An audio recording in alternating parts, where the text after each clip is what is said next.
আজ আপনাদের বলবো কলকাতায় ঘোড়ায় টানা ট্রামের ইতিহাস নিয়ে। সালটা ছিল 24শে ফেব্রুয়ারি 1880। সেদিন শিয়ালদার রাস্তার দুধারে ভিড় উপচে পড়ছে। কি একটা নতুন ধরনের গাড়ি চলবে নাকি আজ থেকে। গাড়িটা ঘোড়ায় টানবে, রেল লাইনের মতো লাইন দিয়ে ছুটে যাবে শিয়ালদা থেকে আর্মেনিয়াম ঘাট পর্যন্ত। গাড়িটার দুটো কামরা, ফার্স্ট ক্লাস আর সেকেন্ড ক্লাস। ফার্স্ট ক্লাসে রয়েছে জোনা 5 যাত্রী, যাদের মধ্যে 3 জন সাহেব আর 2 জন এদেশীয়। কিন্তু সেকেন্ড ক্লাসে তিল ধারণের জায়গা নেই। গাড়ি টানবে একজোড়া তেজি অস্ট্রেলিয়ান ওয়েলার ঘোড়া। সংকেত দেবার সঙ্গে সঙ্গে চাবুক পড়ল ওয়েলার দুটোর পিঠে। কিন্তু ঘোড়া দুটোর নড়নচড়ন, একেবারে ঘাড় মুখ গোঁজ করে সেই যে দাঁড়ালো, আর এগোবার নাম নেই। সাহেবরা তো অধৈর্য হয়ে নেমে পড়ল ফার্স্ট ক্লাস থেকে। নেটিভরাও নেমে এলো হই হই করতে করতে। এরই মধ্যে এগিয়ে গেল একদল লোক। তারা এই গাড়িরই কর্মচারী। অনেক ঠেলে ঠুলে কোনো মতে ঘোড়াজোড়াকে নাড়ানো গেল। অবশেষে গাড়িও চলতে লাগলো ঘর ঘর শব্দে। পথের ধারে ষাঁড় বেঁধে দাঁড়ানো লোকজনের মধ্যে অনেকেই কপালে হাত ঠেকিয়ে প্রণাম জানালো তাদের ইষ্ট দেবতার উদ্দেশ্যে সেদিনের ট্রাম ট্রেনের নির্বিঘ্ন যাত্রা কামনা করে। হ্যাঁ, ঠিকই শুনেছেন, তখন এই গাড়িকে লোকে বলতো ট্রাম ট্রেন। মূলত মালপত্র নিয়ে যাওয়ার জন্যই এই গাড়ির পরিকল্পনা করা হয়েছিল। অস্ট্রেলিয়া থেকে আনা হয়েছিল শডেরেক ওয়েলার ঘোড়া। বৈঠকখানার বাজারের কাছে এই ঘোড়ার আস্তাবল তৈরি হয়েছিল সেই সময়। আসলে কিন্তু এই ট্রাম বেশি দিন চলেনি। মাত্র 6-7 মাস চলবার পর দেখা গেল মাসে প্রায় 500 টাকা লোকসান হয়ে যাচ্ছে। সরকার তখন বিলেতের ডিলউইন প্যারিস, আলফ্রেড প্যারিস ও রবিনসন সাউদারের কাছে বেচে দিল এই ট্রাম ট্রেন।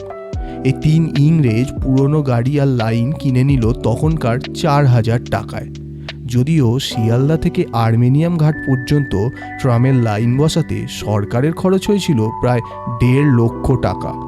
যাই হোক, 3 জন ইংরেজ মিলে তৈরি করলেন ক্যালকাটা ট্রামওয়েজ কোম্পানি। লাইন বসানো হলো শিয়ালদা, বউবাজার, ডালহৌসি, হেরাল্ড স্ট্রিট রুটে। নতুন প্রতিষ্ঠিত এই কোম্পানির প্রথম গাড়ি চলেছিল 1880 সালের 1 নভেম্বর শিয়ালদা বউবাজার লাইনে। তখনও ঘোড়ায় টানত সেই ট্রাম। এরপর 1882 সালে ঘোড়ার বদলে স্টিম ইঞ্জিন দিয়ে ট্রাম চালাবার চেষ্টা হয়। চৌরঙ্গি লাইনে ট্রাম চালানো হলো পরীক্ষামূলকভাবে, কিন্তু খুব একটা সুবিধে হলো না। কয়েকদিনের মধ্যেই বেশ কয়েকটা দুর্ঘটনাও ঘটল। তাছাড়া চৌরঙ্গির শৌখিন সাহেবরা বললেন এই বিকট আওয়াজ তাদের কাছে অসহ্য, এটা বন্ধ করা দরকার।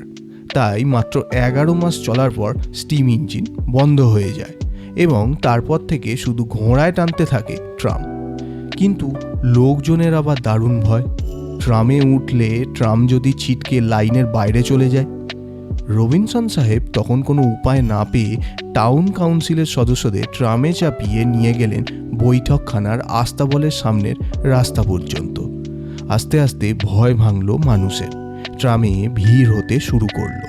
1884 সালের মধ্যেই চিতপুর, চৌরঙ্গি, ধর্মতলা, খিদিরপুর, শ্যামবাজার আর ওয়েলেসলি রুটে ট্রাম চলাচল শুরু হলো। প্রথম থেকেই কিন্তু ট্রামে শ্রেণীবিভাগ ছিল, যদিও তখন প্রথম ও দ্বিতীয় শ্রেণীর জন্য আলাদা আলাদা বগি ছিল না। সামনের প্রথম 2 সারি গদিমোড়া বসার জায়গা ছিল প্রথম শ্রেণী। ভাড়া ছিল তখনকার দিনের 6 পয়সা। পেছনের দিকে দ্বিতীয় শ্রেণী, ভাড়া লাগতো 4 পয়সা। এরপর 1902 সালে কলকাতায় বিদ্যুৎ আসে। বছর 3 মধ্যেই সমস্ত রুট থেকে ঘোড়াদের বিদায় দেওয়া হয় এবং পর্যায়ক্রমে বৈদ্যুতিক ইঞ্জিন চালু হয় সব রুটে।